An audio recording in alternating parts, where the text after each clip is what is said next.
Então, gente, boa noite. Meu nome é Iago, eu sou professor de Geografia no Desafio e vou estar então dando aula hoje para vocês de o campo e o seu desenvolvimento.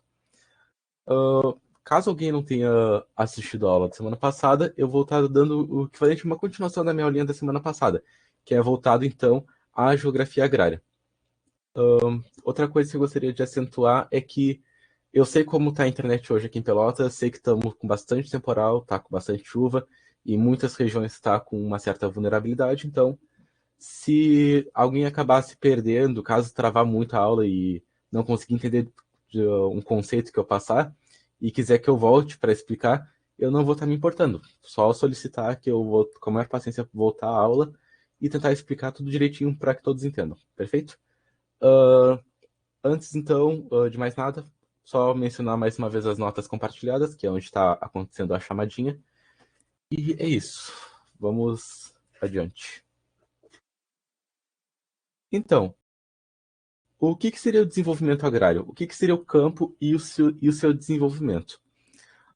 Quando nós paramos para pensar no que é o campo, ele vem como uma estrutura que se manteve inalterável ao longo de milhares de anos, como eu mostrei na nossa aula passada, correto? Então, o que seria então o pontapé desse desenvolvimento? Aqui no Brasil, os movimentos mais exponencial no que nós falamos sobre o que seria então a origem então desses desenvolvimentos, nós vamos começar então a datar leis que vão estar então mais preocupados auxiliando então esses movimentos agrários lá pelos anos de 1960, minimamente, mas nós já vimos então uma pequena crescente, mas foi mais consolidado na nova Constituição da Cidadã de 1984, se eu não me engano. Que nessa legislação, então, trazia uma série de direitos que os produtores agrários teriam, que não tinham anteriormente. Passariam, então, a ter a partir desta Constituição. Então, quando nós falamos nesse desenvolvimento agrário, eu quis acentuar alguns aspectos aqui. Entre esses aspectos, eu coloquei políticas públicas, avanços econômicos e aumento na qualidade de vida no campo. Então, as políticas públicas são relacionadas à legislação que eu já mencionei, a leis públicas, leis que o Estado impõe em prol do benefício, em prol do desenvolvimento agrário. Os avanços econômicos, então, eles começam a surgir quando há o amparo para que esses produtores, então, possam produzir de maneira que eles consigam se alimentar a cidade e, ao mesmo tempo, gerar um lucro para que eles possam, então, ter uma condição de vida mais acentuada. E, por último, o aumento da qualidade de vida no campo. Se nós temos, então, um maior giro econômico, está entrando, então, um maior fluxo de caixa para esses pequenos, médios e grandes produtores, nós vamos então estar enxergando em diversas camadas como que vai estar impactando, então, esse aumento na qualidade do campo.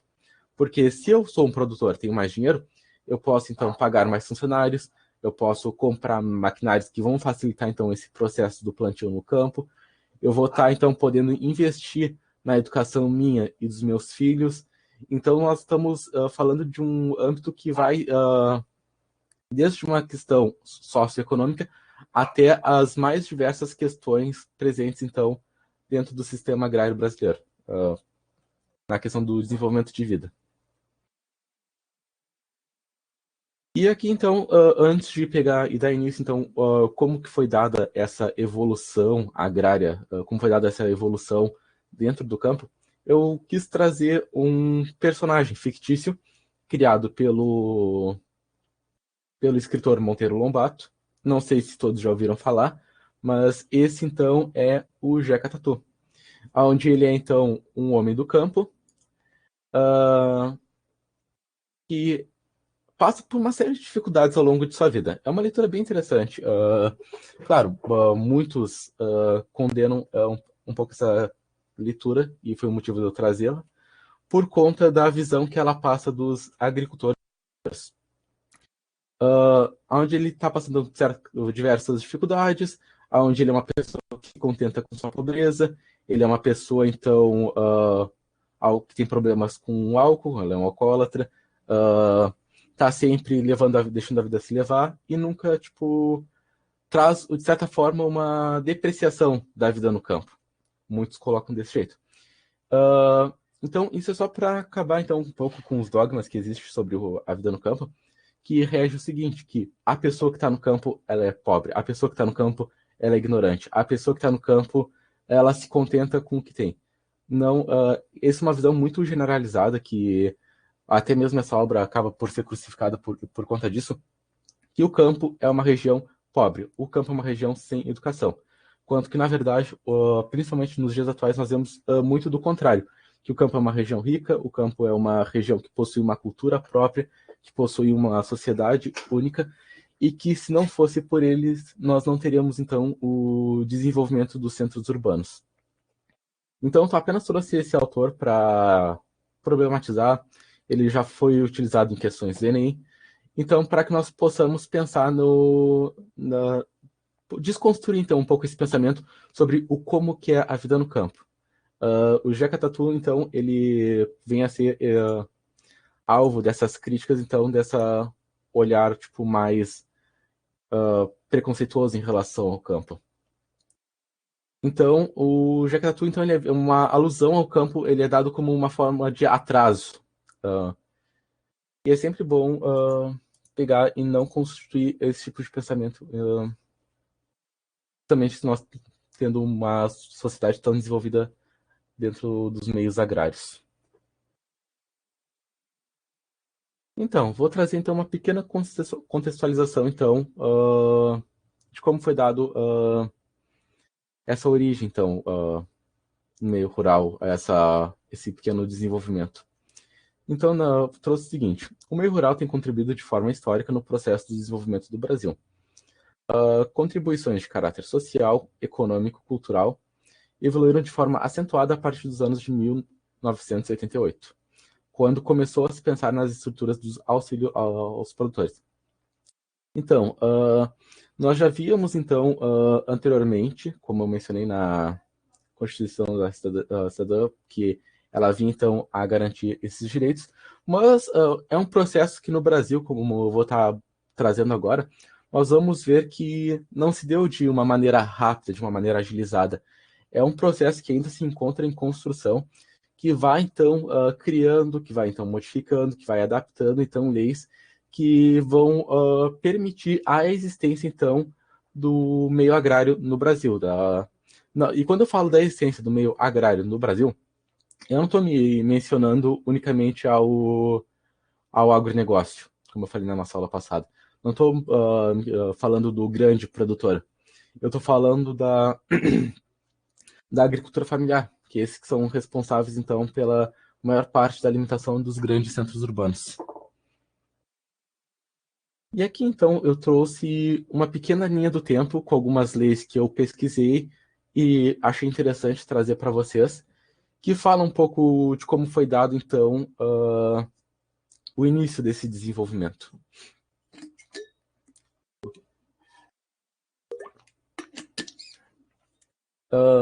Então, em 1988, foi quando, então, para a área rural, a Constituição elencou no seu artigo a ajuda através do crédito. Então, a partir de 1988, foi quando o Estado se preocupou na questão da ajuda financeira, então, para esses produtores. Então, o que seria essa ajuda através do crédito? Vamos colocar o seguinte: eu tenho 10 hectares de terra, mas não tenho condições financeiras de produzir dentro desses 10 hectares. Então, a partir de 1978, eu poderia chegar no governo e falar o seguinte: então, eu tenho 10 hectares de terra e quero produzir. Teria como você me dar subsídio para que eu possa, então, iniciar essa produção? O governo vai olhar para ti, vai olhar para os teus 10 hectares e falar: ok, nós vamos te dar X, tu vai ter X anos para nos pagar, a partir, então, do que tu produzir. Teoricamente, era uma ajuda financeira aonde que permitia, então, que ele produzisse, tirasse lucro e ainda conseguisse pagar o governo sobrando dinheiro para o sustento dele e de sua família. E também para seguir esse ciclo produtivo. Já em 1992, foi criado o Sistema Nacional de Crédito Rural e o Programa Nacional de Fortalecimento da Agricultura Familiar, que até hoje é muito falado, o PRONAF. E esses dois órgãos, então, que estariam pensando mais à frente, então, desse artigo que foi criado em 1988. Foi tipo uma versão dessa lei, só que 2.0, que não visava apenas a pessoas que tinham seus 10 hectares, mas ele também trazia um grande vislumbre às pessoas que tinham, vamos colocar, 1 hectare e queriam, então, iniciar uma produção familiar, que queria, então, fazer a produção das policulturas para sustento seu, de sua família e também para o comércio local, para mercados, feiras, etc. O que seria então policultura? Caso muitos não estejam familiarizados com essa palavra, a policultura ela vem como uma produção de diversas espécimes, diversos tipos de alimentos. Em 2002 foi criado o Fundo Garantia Safra, um fundo para indenizar perdas no valor de até R$ 700 do agricultor familiar. Então, esse fundo de garantia, o que acontece? Nós vamos lá, produzimos uma colheita, correto? E vamos colocar que na nossa colheita está tudo certo, está tudo bonitinho. Aí, não sei se muitos são de Pelotas, mas acredito que a grande maioria seja, e eu sou de Pelotas também. Aconteça o que está acontecendo agora. Um temporal que está indo de sexta, sábado, que vai ir se prolongar até aproximadamente quinta-feira. Quase que uma semana de temporal. E esse temporal, então, ele agrida, ele destrua, então, a produção desse pequeno agricultor familiar. O governo, então, através desse fundo de garantia, vai estar ressarcindo até R$ 700 as perdas do agricultor familiar. Não é um valor muito significativo, não é um valor exponencial, mas teoricamente, pelo que está rígido lá, é o que eles estão ofertando para que tu possa se reerguer após uma perda. Existe hoje diversos empréstimos que os produtores, até mesmo os produtores das grandes monoculturas, que eles fazem com o banco, que é essa questão do fundo de garantia. Esse é o fundo de garantia estatal para pequenos agricultores familiares. Existem outros que têm um fundo de garantia sobre uma colheita de 100, 200 mil, dependendo do tipo de monocultura e do espaço plantado. E apenas em 2005, então, eu achei bem interessante isso, que apenas em 2005, lembra quando eu falei na aula passada sobre a Revolução Verde, o início do uso de tecnologias, o início dos agrotóxicos nas plantações? Ele já vem se dado há um bom tempo, principalmente aqui no Brasil. Mas apenas em 2005 foram fundados, então, órgãos que vistoriavam, então, esses químicos, então, que estariam sendo lançados e modificados no meio das produções brasileiras, que é o organismo geneticamente modificado e a Política Nacional da Biossegurança, que são, então, são duas leis, então, que visavam, então, catalogar, que visava trazer um olhar mais crítico, um olhar mais científico para o que estava acontecendo então, dentro do campo, porque estava sendo acontecido na questão dos transgênicos, aos tipos de agrotóxicos que nós estávamos utilizando. E foi mais ou menos por esse período que foi, então, proibido o uso de diversos tipos de agrotóxicos no Brasil. E em 2006 aconteceu o Sistema Nacional de Segurança Alimentar e Nutricional, o CISAM, que visava então essa questão da qualidade do alimento. Eu poderia trazer tipo um catálogo gigantesco de leis, decidi trazer apenas algumas que me chamaram a atenção, mas, por exemplo, em 2005 e 2006 foram criadas diversas leis que então visava essa questão do pequeno produtor. E essas leis, então, essas leis e garantias e direitos que então vinham ser adquiridos, nós podemos citar alguns como o PNAE, que é o Plano Nacional de Alimentação Escolar, que o PNAE, ele tem uma porcentagem, eu não lembro quanto que é, acredito que seja 60%, que dessa alimentação o PNAE, antes da continuidade aqui, gostaria de explicar uma coisa. O PNAE, então, é um plano nacional que ele dita basicamente a questão da alimentação escolar. ela fala o que o estudante tem que se alimentar, o como que tem que se alimentar. Só que dentro dessas diretrizes, ele também estabelece que parte desse alimento comprado pelo Estado, comprado pela escola, para,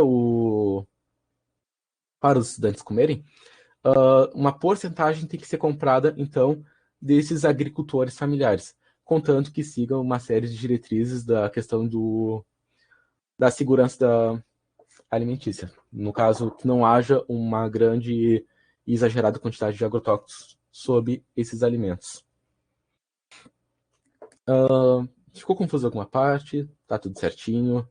Se tiver qualquer dúvida, vocês podem botar aí no chat. E só lembrando mais uma vez das notas compartilhadas da chamada.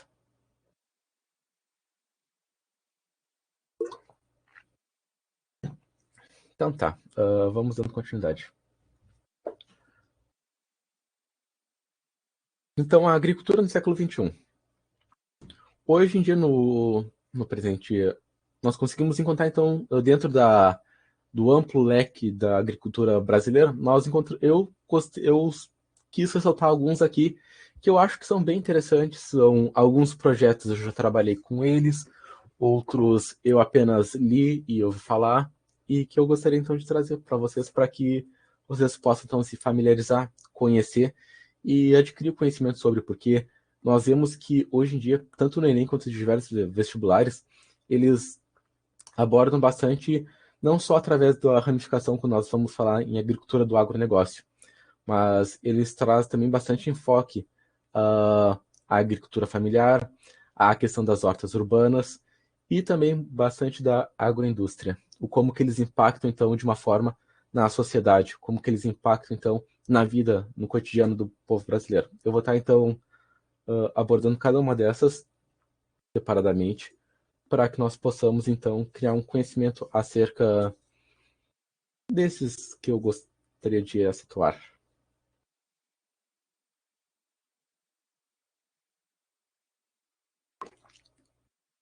Aqui, então, eu trouxe uma imagenzinha do que seria, então, uma horta urbana. E aqui, como o próprio nome já descreve, uma horta urbana, então seria basicamente, então, essa junção da agricultura com o meio urbano, onde nós trazemos, então, a produção de policulturas para dentro dos grandes centros urbanos. Mas por que então que nós vamos, se todos nós temos acesso a alimentos, nós todos podemos ir no mercado comprar alimentos, por que teria que existir uma horta urbana? Por que produzir então no meio da cidade? Aí aqui então eu trouxe um pequeno texto que tu pode encontrar ele no site da UFPEL. Se você colocar UFPEL Hortas Urbanas, você vai achar esse textinho junto com uma explicação mais elaborada sobre o que é esse projeto, que é um projeto que não é só desenvolvido só em Pelotas, mas também como outros diversos lugares do Brasil. E aqui as Hortas Urbanas de Pelotas, ela é então pensada e arquitetada então por professores e acadêmicos estudantes da UFPEL, tanto da área da geografia, nós temos pessoas da agronomia, da nutrição, da enfermagem, da psicologia, diversos órgãos então para abranger esse projeto que vem então trazendo bastante visibilidade, é um projeto que está crescendo bastante. Não sei se algum de vocês já puderam observar em algumas regiões, mas ele tem sido basicamente constituído perto de UBSs, postos de saúde, etc. Então, a proposta apresentada visa incentivar a organização de um ou mais hortas orgânicas na comunidade pelotense. Para ser caracterizado como uma horta orgânica, ela não pode então entrar com agrotóxicos, não pode entrar com pesticidas. Tem que ser uma produção totalmente orgânica, de maneira aonde que tu não venha interferir naquela horta quimicamente. São replicadas tecnologias sociais selecionadas e de baixo custo que envolve compostagem, adubação verde, canteiros com garrafa PET, caudas para controles de insetos e doenças, que seriam essas caudas para controles de insetos e doenças? Seria, então, seria a mesma coisa que nós fazemos, por exemplo, um suco de pêssego, deixar no fundo de uma garrafa PET e realizar apenas um pequeno furinho na sua superfície, aonde, então, o inseto vai entrar dentro daquele buraco e não vai conseguir sair. Ele vai entrar porque ele vai ser atraído, então, pelo néctar desse suco de pêssego e não vai conseguir sair dentro daquela garrafa. Só para explicando um pouco os conceitos para vocês. Isso, tipo misturas caseiras. Coleta de água da chuva e manejo com plantas medicinais. O projeto aponta para ações que tornem essa cidade mais sustentável, criando uma paisagem que auxilie o meio ambiente, permitindo que as pessoas que mais precisam possam ter alimentos saudáveis. Entende-se que a horta urbana como uma tecnologia social que se utiliza de outras tantas tecnologias sociais que pode, então, transformar a cidade. Então, qual a ideia dessas hortas urbanas? Apesar de nós produzir mais alimentos, quando eu digo nós produzir mais alimentos, eu digo a população mundial. Nós produzimos mais alimentos da qual nós possamos nos alimentar. Mas, mesmo nós tendo, então, uma grande quantidade de alimentos, nós ainda temos uma grande ruptura social que faz com que esses alimentos, então, não cheguem às camadas mais pobres da sociedade. As hortas urbanas, então, ela vislumbra a questão das pessoas se apropriarem de regiões que não estão sendo produzidas nada, terrenos baldios, áreas que são propícias a plantio, mas que não estão sendo utilizadas, para que elas possam, então, dentro daquela região, iniciar um plantio e, a partir daquele plantio que ela vai estar realizando, então, dentro daquela determinada área, que ela possa, então, se alimentar a partir daquele. Sendo, então, uma horta orgânica, então, um alimento provavelmente saudável, um alimento com qualidades melhores que muitas das vezes tu vai encontrar em feiras que utilizam de muitos pesticidas e agrotóxicos. E eles também não param somente na questão produtiva dos alimentos. Aqui, como o próprio, uma pequena parte desses dias, envolve também a questão de uma produção de... como é que é o nome que eu posso dar? Uma produção de chás, onde então eles vão estar produzindo diversos plantios que vão ser voltados à questão da saúde, do bem-estar daquele que está produzindo. Como, por exemplo, não sei se muitos já ouviram falar, mas existe uma pequena plantinha que ela é chamada de pulmonária. Tu pega, planta ela num pequeno vasinho, e quando tu tiver com problemas respiratórios, problemas de inalação, ou enfim, tu pega, esmaga aquela plantinha, faz um chazinho dela, que ela vem a expandir, então, dilatar as tuas narinas e, enfim, não faço medicina e não entendo muito bem sobre isso, mas dilata o teu sistema respiratório para que tu possa, então, respirar melhor. Essa é uma das coisas que eu aprendi quando estava, então, visitando esses campos. Eu achei bem bacana. Eu vejo que é uma proposta, então, que vem crescente, vem se tornando alvos de muitas pesquisas, o jeito do qual elas alteram o espaço da percepção, o modo que elas, então, alteram o espaço urbano, o espaço onde nós vivemos, e acabam, então, se inserindo no meio disso para questões produtivas de buscar alimentar e, ao mesmo tempo, virar uma fonte de renda dessas famílias mais carentes. É bem bacana. Enfim, se vocês quiserem conhecer mais, tem um sitezinho lá, é só colocar Hortas Urbanas UFPEL. Lá tem bastante informação, tem e-mail para caso surjam dúvidas. E recomendo a todos, caso alguém se interesse. Uma coisa que, antes de dar continuidade, acho que seria importante falar agora, como por exemplo, eu falei aqui a questão de entrar em terrenos baldios, que não estão sendo utilizados, para questões produtivas. Eu não sei se isso remeteu a alguém dessa aula, mas outros que realizam, então, este movimento são as pessoas denominadas do MST, que é o Movimento Sem Terra. O MST, apesar do que muitos dizem que eles vão invadir tua casa, vão te colocar para fora, Eles estão tomando terras de pessoas. Muitas pessoas acabam criando, então, um pensamento um pouco errôneo sobre o que seria, então, este movimento. A ideia por trás desse movimento, do MST, é pegar e produzir dentro dessas áreas não produtivas. Por exemplo, eu sou um grande detentor de terras. Vamos colocar assim, eu tenho 100 hectares de terras. Desses 100 hectares de terras que eu tenho só minha casa no meio desses 100 hectares e não estou fazendo nada, não estou produzindo absolutamente nada. O que o MST vai fazer? O MST vai entrar dentro dessa minha terra que não está sendo, não estou produzindo nada, ou é uma terra de uso especulativo, da qual eu só me aproprio dela para conseguir rendas a partir então dessa apropriação minha sobre aquele terreno.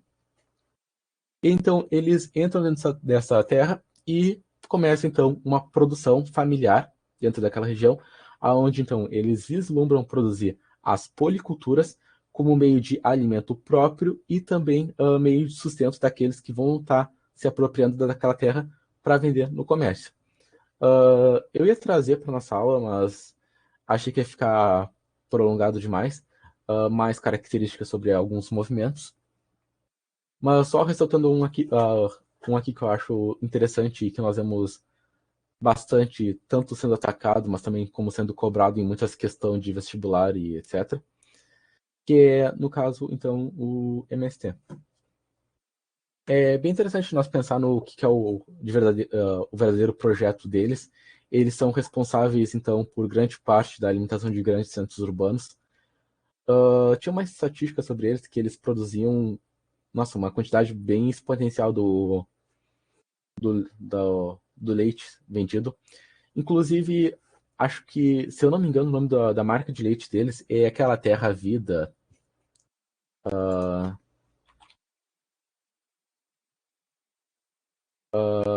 Esqueci agora o nome da marca, acho que é Terra Viva. Enfim, essa é uma marca deles, da produção do MST, aonde então que é um leite que sempre que tu for nos mercados vai ver ele sempre com preço muito mais em conta do que tu pegar então de outras marcas. Enfim, só algumas curiosidades que eu estou trazendo para vocês. Se alguém gostaria de elencar alguma outra coisa sobre o que eu falei, sinta-se à vontade. E aqui é um espaço aberto para discussão, então sempre que surgir alguma ideia que contraponha ou que pensar alguma coisa diferente, ou caso tenha alguma dúvida, pode lançar aí que nós vamos então estar realizando então esse diálogo. Então, passando agora também para a agricultura familiar. Como vocês podem estar vendo nessa imagem, então, nós temos uma pessoa realizando, então, esse movimento trabalhista, que é, então, um exemplo da agricultura familiar, onde, então, tu não passa a utilizar grandes maquinários, tu usa mais a força humana e ferramentas mais rústicas. Claro que nós vemos hoje em dia, dentro da agricultura familiar, uma crescente na questão da evolução tecnológica deles, onde muitos, dentro dessa agricultura familiar, começam, então, a fazer uso de tratores e algumas outras ferramentas para auxiliar, então, dentro dessa agricultura. Essa imagem eu achei bem bacana. Por quê? Porque está sendo utilizada apenas de uma área produtiva, não está agredindo a vegetação nativa que está ao entorno dela, e nós podemos perceber também a questão da policultura, que nós vemos que essa produção já não é igual a essa, que não é também igual a essa. Então nós vemos uma grande diversidade de produção, uma força-tração humana, que está sendo realizada ali, mas também uma espécie de coexistência então, com essa área nativa. Não agredindo, então, assim, o espaço. Qual a importância, então, de ter uma área nativa, de ter árvores ao redor de minha vegetação?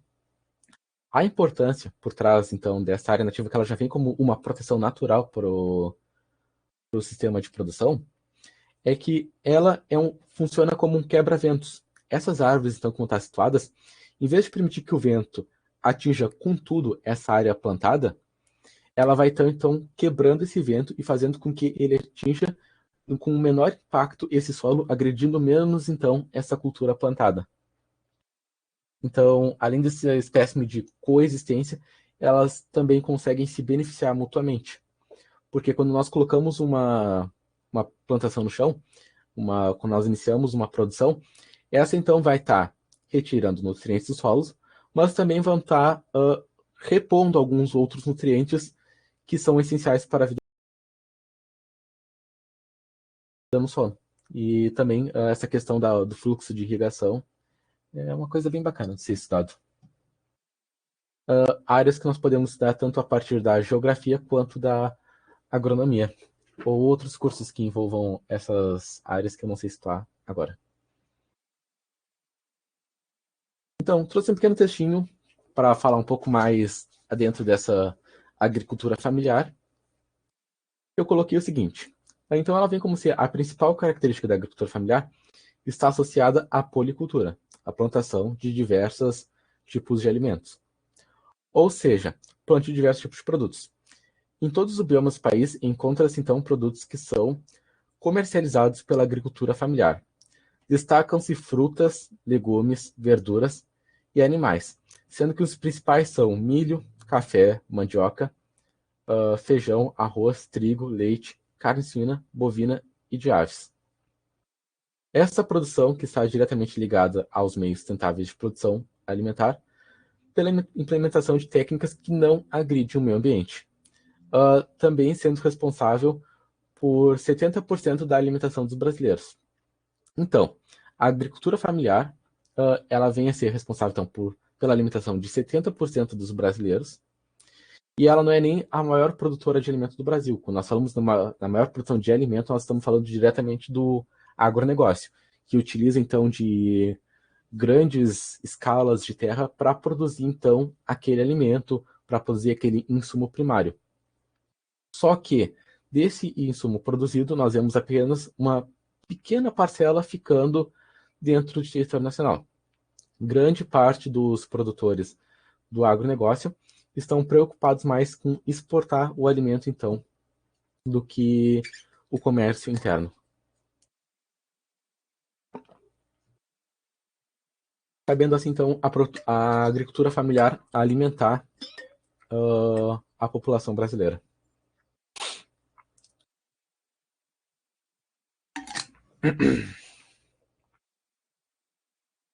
Então, vamos falar agora também do agronegócio. Antes de, então, entrarmos no agronegócio, alguma dúvida, algum levantamento, qualquer coisa que gostaria de anotar? Caso não, só lembrar mais uma vez sobre a lista de presença ali nas notas compartilhadas. Quem não colocou seu nome, se puder colocar ali depois, agradeceria bastante.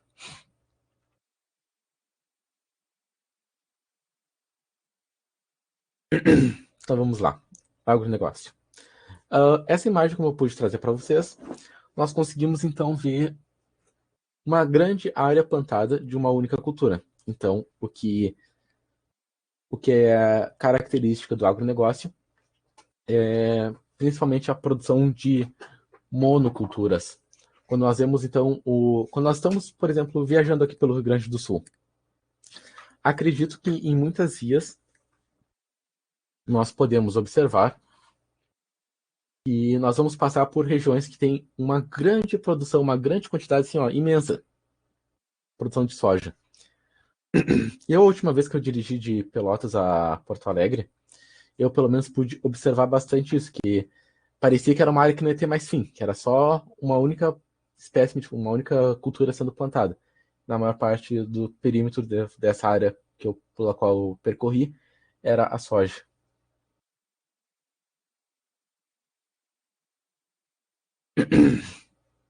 Então tá. O agronegócio, eventualmente denominado de agrobusiness, é um termo utilizado para fazer referência ao contexto socioespacial da produção agropecuária, incluindo todos os serviços técnicos e equipamentos a ele relacionados, diretamente ou indiretamente. Este contribui, então, para 22% do PIB brasileiro. Então, o agronegócio, essa questão das monoculturas, dos grandes plantios do grande sistematização do sistema do agronegócio brasileiro, ele é responsável, então, por 22% do PIB brasileiro. Então, nós podemos ver ele como um número bastante significativo para o poderio econômico do nosso país, correto?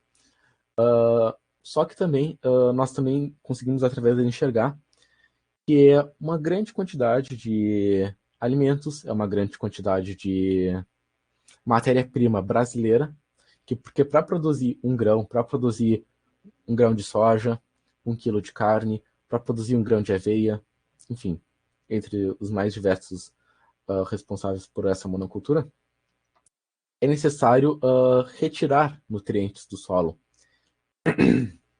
É necessário grandes, enormes, gigantescas quantidades d'água para que então seja permitido essa questão produtiva. E como eu já mencionei anteriormente, grande parte, não, a maior parte do que é produzido então pelo agronegócio acaba sendo comercializado com o restante do mundo e não acaba ficando dentro do mercado interno do Brasil. O agronegócio brasileiro é um dos mais representativos do mundo, sobretudo no que diz respeito à dinâmica de exportações. Como eu já mencionei, o Brasil é um dos países que mais exporta alimentos do mundo. O Brasil é o maior exportador mundial de café, açúcar e cana-de-açúcar. E também o segundo maior exportador de carne bovina e o maior exportador de carne de frango, sendo também o quarto do mundo na venda internacional de carne suína. Então, olha quantas faixas o Brasil se mostra um dos maiores do mundo. O Brasil sozinho, ele consegue abastecer grande parte do mercado europeu. Hoje em dia, o nosso maior parceiro econômico, a China, é uma das que mais compra, então, a carne da qual nós vendemos e alguns dos nossos grãos. Então, olha, tipo, o que o Brasil representa para o mundo? Um grande celeiro, um grande exportador de alimentos. É 22% do nosso PIB. Então, isso que nós exportamos não é apenas alimentos, é também uma série de recursos naturais que estão sendo deixados nos nossos países para atender o mercado externo. Porque para produzir a carne bovina, para produzir as monoculturas, exige uma quantidade imensurável de água potável. E hoje sendo também um dos maiores efeitos prejudiciais ao meio ambiente brasileiro. Quando vocês forem estudar, então, por exemplo, biomas do Brasil, o meio ambiente, ou sustentabilidade, enfim, vocês vão ver que o agronegócio brasileiro é um dos que mais utiliza água no Brasil. Tem até um meme que percorre muito pela internet, que mostra comparativos, onde falam sempre, cuide de sua água, tome menos banho, escove por menos tempo o dente, ou escova o dente com a torneira desligada. Enfim.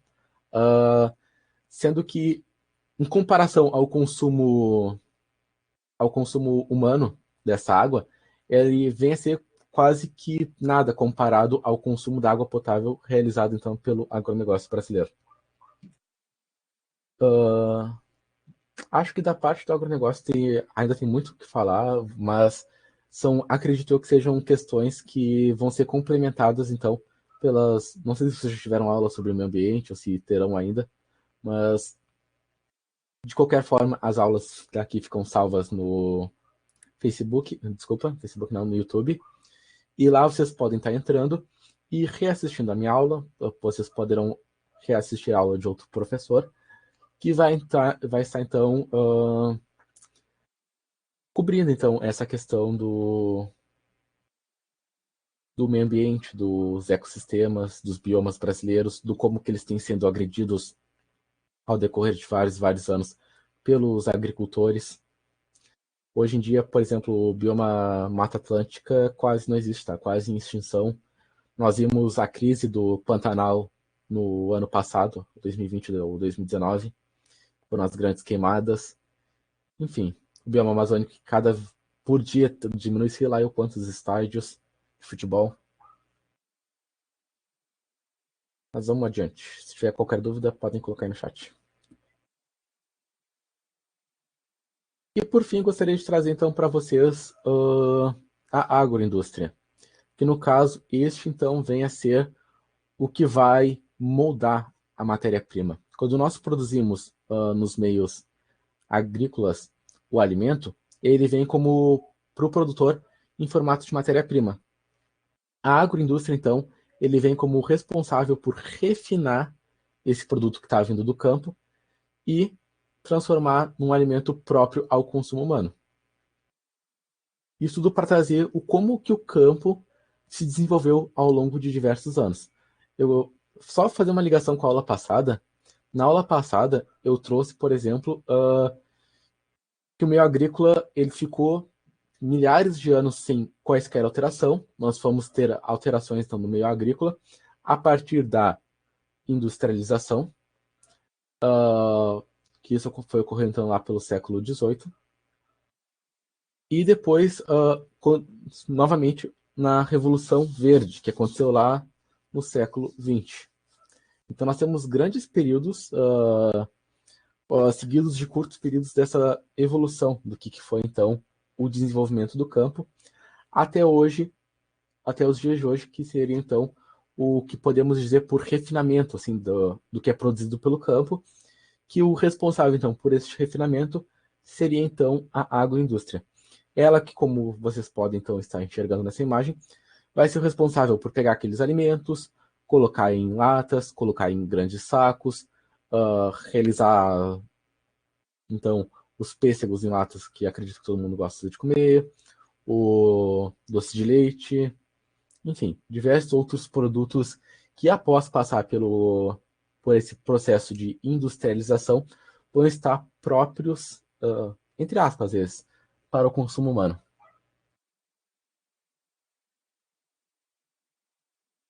Então, agroindústria. Este está diretamente relacionado desde a produção de elementos de agricultura até os elementos relacionados à transformação destes bens em bens secundários. Então, produto que sai do campo é um produto primário, produto industrializado seria então caracterizado como um bem secundário.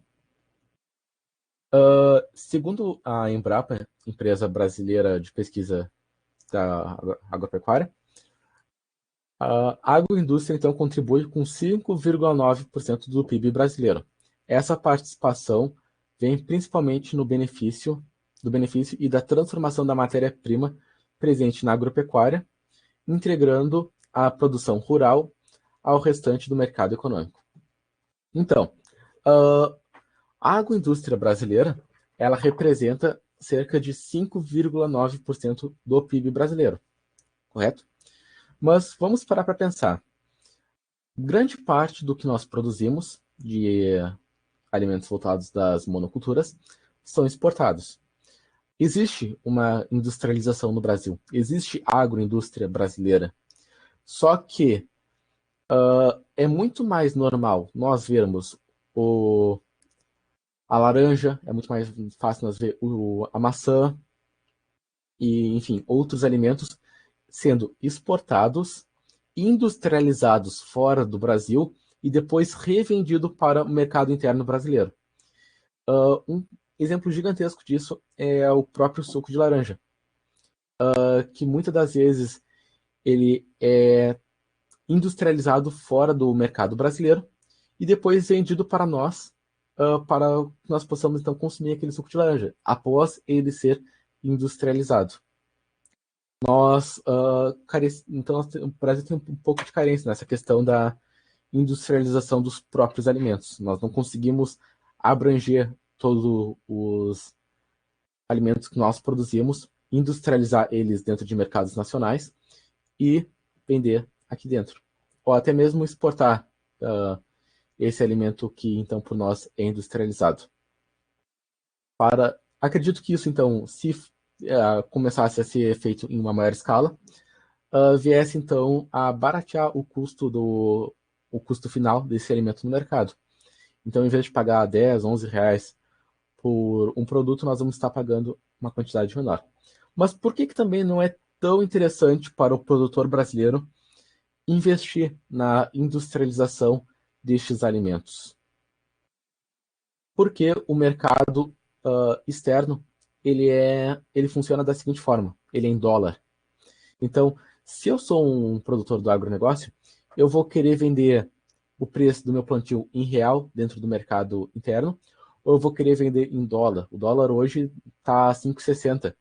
Então, eu vou vender o que eu estou plantando em dólar no mercado externo.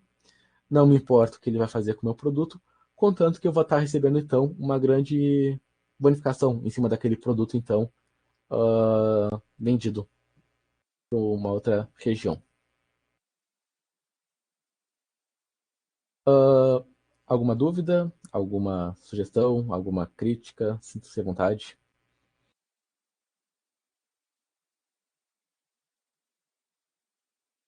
Perfeito.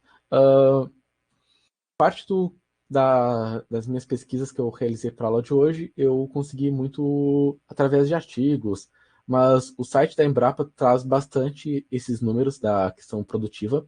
Se algum de vocês tem alguma dúvida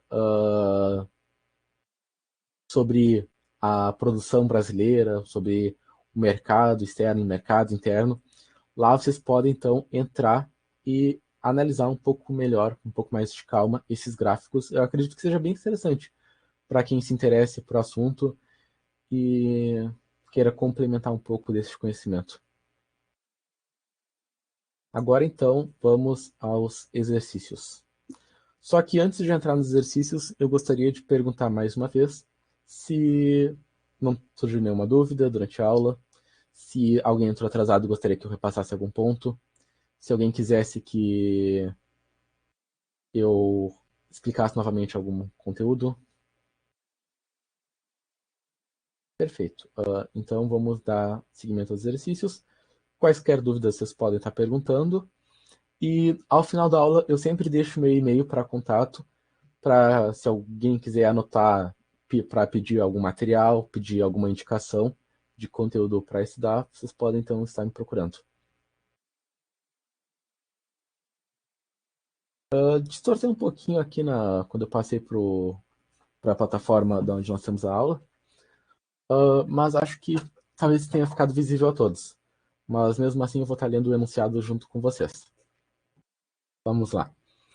A soja é a cultura agrícola brasileira que mais cresceu nas últimas 3 décadas e corresponde a 49% da área plantada em grãos do país. O aumento da produtividade está associado aos avanços tecnológicos, ao manejo e à eficiência dos produtores.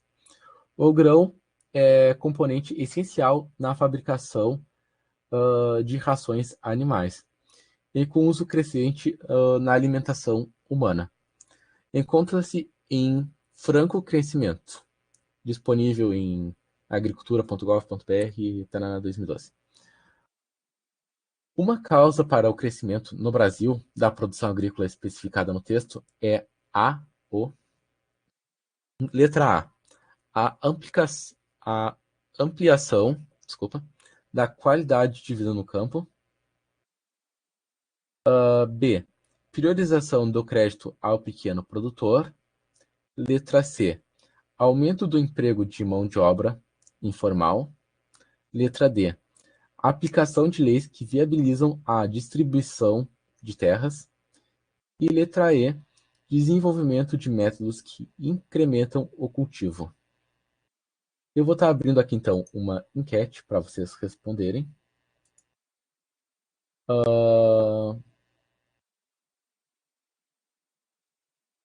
E vou dar uns minutinhos para que vocês possam então responder essa enquete.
Bom, espero que todos tenham conseguido responder. E caso não tenha conseguido, se quiser pedir mais um minutinho, eu posso estar liberando. Mas, então, como vocês podem estar observando o resultado da enquete, a grande maioria colocou a letra E, que seria, então, desenvolvimento de métodos que incrementam o cultivo. Que essa, então, é uma afirmação correta. A resposta correta, então, seria aqui, todo mundo acertou, que seria a letra E. Por que, que a letra E é a resposta correta? Como que muitos de vocês chegaram a esse raciocínio? Então, nós temos, então, ao longo de 3 décadas, nós estamos falando, então, de 30 anos. Então, se nós pegar o ano publicado desse texto, 2012, e tirar 30 anos, nós vamos estar chegando, então, a 1982, correto? Que foi o ano onde nós começamos, então, a pensar tecnicamente, pensar cientificamente, pensar o como que devemos organizar nosso, quais técnicas, quais métodos são mais eficazes para a produção. Nós vamos estar, então, conseguindo potencializar, tirar os 100%, então, daquela área plantada. E acaba que, então, por se encaixar dentro deste pensamento, a forma que é especificada, então, dentro do texto, a letra E, que é o desenvolvimento de métodos que incrementam o cultivo. É o que explicaria, então, o crescimento da produção de grãos na área plantada de sojas no Brasil. Como, então, todos acertaram, acredito que não tenha ficado dúvidas. Caso tenha ficado, vocês podem estar, então, perguntando. Eu vou, então, encerrar a aula de hoje. Agradecer, então, a presença de todos vocês. Desejar, então, bons estudos. Desejar que todos tenham bons estudos para o Enem, uma boa noite, uma boa semana.